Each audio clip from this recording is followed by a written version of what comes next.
Welcome, everyone, to TrumpetStudio.com presents the Ultimate Trumpet Podcast.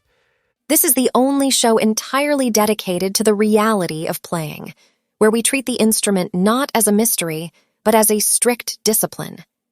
Whether you are running through your early morning routine or prepping for a massive symphony gig, we've got your back.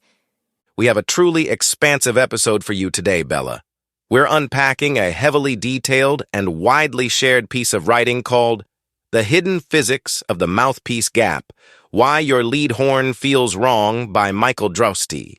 And it is incredibly timely, especially considering Drostee just rolled out a massive 100-plus page reboot over at Trumpet Studio, expanding this kind of real-world, high-value pedagogy for players everywhere. It is a monumental resource, Adam, and this article perfectly encapsulates that real-world approach. Drostee opens the piece by addressing a deeply personal frustration that resonates with almost every professional player. He talks about searching for years, literally years, trying to find a lead horn that felt exactly right. He would cycle through different, highly respected trumpet models, but they would inevitably feel mushy, resistant, or they just wouldn't slot the way he demanded. And the psychological toll of that is heavy. You start second-guessing yourself. Drostee kept wondering why his beloved shill-key B1 trumpet felt so perfect, and why he missed the feel of it so intensely when he tried playing other setups. When you are on a grueling gig, maybe playing your fourth set of the night, you rely on the horn to center. When it doesn't, you assume your chops are just failing. But the absolute revelation of this article is that the horn was never the problem. His air was not the problem. The problem was the mouthpiece gap. For his entire search, he was using his custom shill-key 12A4A mouthpiece. Now, this specific piece had a specially designed backbore that felt incredible to him. It gave him the exact color and resistance he wanted. But because it was a shill-key blank, it featured an extra long shank design, which is the hidden trap. When we mix and match brands in the brass world, we are dealing with highly specific, finely machined pieces of hardware that do not naturally align with one another. Drostee stresses that treating the trumpet as a discipline requires us to take a hard, physical approach to the acoustics of our equipment. If you've been playing lead and things just don't feel right, you cannot just practice harder. You need to look at the physical relationship between your mouthpiece shank and your trumpet receiver. Let's dive deep into the mechanical breakdown Drostee provides. He gives us two major case studies that illustrate this dimensional clash perfectly. Case study 1 focuses on pairing that shill-key 12A4A mouthpiece with a vintage Colicchio trumpet. A classic combination for commercial players, right? Everyone wants that Colicchio sizzle. But when you force these two pieces of gear together, you are creating a mechanical disaster. In most cases, there is absolutely zero gap. None. To understand why, we have to look at the dimensions. A shill-key mouthpiece shank is notoriously long. We are talking often a full 1/8 inch longer than standard Bach, Yamaha, or Warburton blanks. On the other side of the equation, you have the Colicchio receiver. Vintage Domenic Colicchio horns, especially those highly sought-after LA-era models, were hand-built. Because of that, they have wild inconsistencies in receiver depth. They were generally reamed to accept standard Morse tapers, but they are incredibly unpredictable. So, what happens when you introduce that 1/8 inch longer shank into a shallow vintage receiver? A brutal collision. When the shill-key shank goes into the horn, the very end of the mouthpiece strikes the venturi, which is the narrowest point at the start of the lead pipe, long before the tapered sides of the shank can firmly lock against the receiver walls. Sometimes this even causes a slight physical wobble because the taper hasn't seated properly. Now, to a layperson or even a machinist, two pipes touching completely flush might seem like structural perfection. A seamless tube, right? But acoustically, for a brass instrument, a zero-gap fit is an absolute nightmare. Exactly. Drostee explains that an optimal standard gap sits somewhere between 0.060 and 0.100 inches. You need that tiny void. That gap creates a necessary microscopic disruption or turbulence in the air column before it enters the lead pipe. That specific acoustical node is hypercritical. It sets up the standing wave inside the horn. It is responsible for proper resistance, stable intonation, and secure slotting. Without that gap, the horn's natural impedance is destroyed. Drostee outlines 3 severe consequences. First, you get mushy attacks. The horn completely loses its defined click or core on the front of notes. You articulate, but the note takes a millisecond too long to speak. Second, you get a tight upper register. The lack of a gap drastically alters the blow, making the high register feel incredibly constricted. It pushes back against you in all the wrong ways. And the third consequence is the most damaging: severe chop fatigue.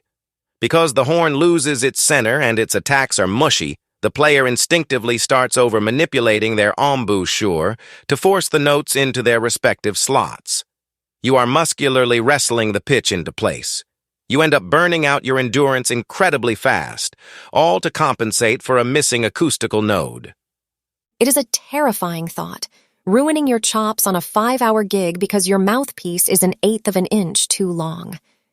This brings us to Drostee's case study 2, pairing the Schilke 12A-4A with a modern Yamaha Bobby Shoe lead trumpet, specifically the YTR 8310Z or the Z2. This is fascinating because you are dealing with a completely different philosophy of trumpet design, yet you run into a very similar dimensional clash.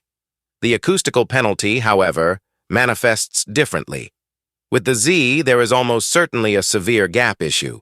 While the taper of the Schilke will engage the receiver walls, because modern Yamahas are machined with incredible consistency, the extra-long Schilke shank still pushes much further into the receiver than intended.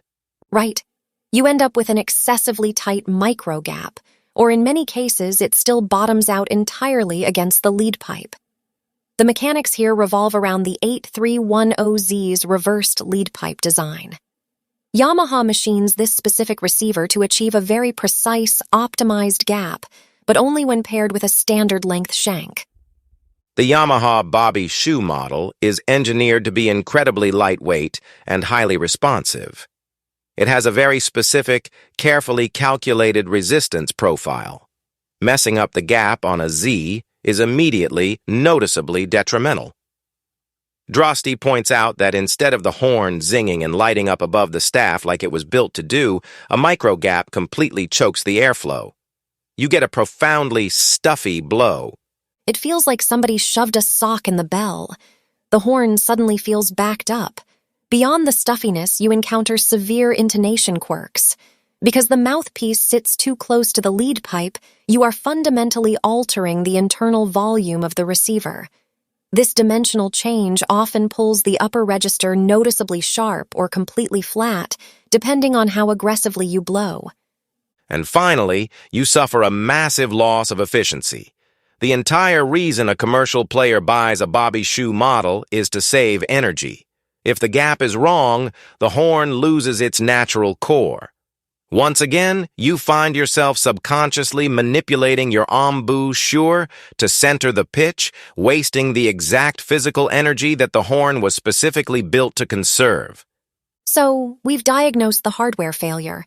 What is the real-world approach to fixing it? Drostee is clear. If you are committed to the Schilke rim, cup, and back bore because it fits your face, you do not have to abandon it. You just have to physically recreate the gap so the horn slots the way it was designed to. He gives us 4 concrete solutions. Solution number 1 is the paper trick. This is a brilliant, zero-cost diagnostic tool. You take a very small, thin strip of standard paper and place it lengthwise along the mouthpiece shank before inserting it into the horn. This paper acts as a wedge, physically preventing the shank from seating all the way, artificially creating a temporary gap. You play a 2-octave arpeggio or a lip slur. If the horn's slotting immediately opens back up and the stuffiness vanishes, You have successfully diagnosed the problem. Once you know the gap is the issue, you can move to solution 2, the shim fix.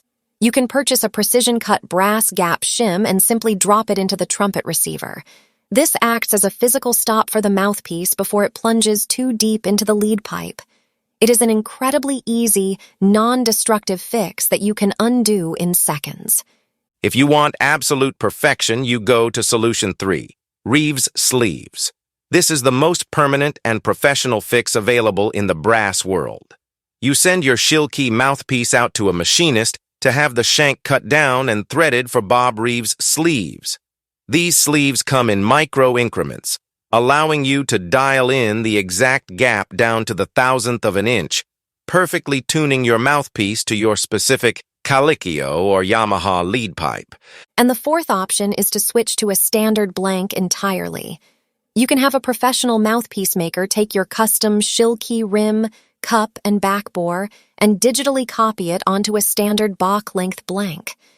This ensures that the mouthpiece will naturally and correctly seat in almost any standard receiver on the market. The ultimate takeaway from Drostee's deep dive is empowering. If you are struggling with a setup that feels like it's constantly fighting you, do not automatically assume it's a failure of your playing. Take a step back. Treat the instrument like a machine. Check your gap. It isn't magic. It isn't superstition. It's just pure, real-world physics. And that officially wraps up this extended deep dive on the Ultimate Trumpet Podcast. If Drostee's breakdown of receiver acoustics has you running to grab a strip of paper, remember that while perfect hardware removes obstacles, it doesn't do the playing for you. A perfectly tuned gap is just a magnifying glass for your daily habits. Absolutely. To really build that symphonic engine or hone that lead scalpel endurance, you have to do the work. Head over to trumpetstudio.com right now to grab your copies of the Ultimate Warm-Up and the Ultimate Technical Study. And if you've got gig season right around the corner, do not forget to pick up the Ultimate Wedding Book. Thank you so much for hanging out in the studio with us today. We will catch you on the next episode. Now go practice.